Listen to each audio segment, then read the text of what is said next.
Lesia Volodymyrivna Vasylenko is a Ukrainian lawyer and politician serving as a People's Deputy of Ukraine in the 9th Ukrainian Verkhovna Rada.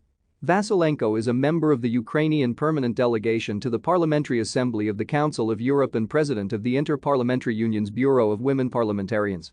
She is the founder of Legal 100, a human rights non-governmental organization that provides assistance to servicemen and veterans. Vasylenko was born in Kyiv to Volodymyr Vasylenko, a human rights activist. She completed a master's degree in international law at the Institute of International Relations of the Taras Shevchenko National University of Kyiv and an LLM at the University College London. Vasylenko worked as a corporate lawyer. At the beginning of the Euromaidan revolution in 2013, she protested frequently at the Maidan Nezalezhnosti.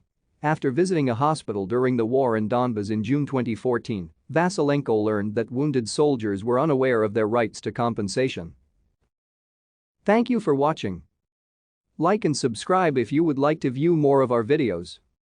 Have a nice day.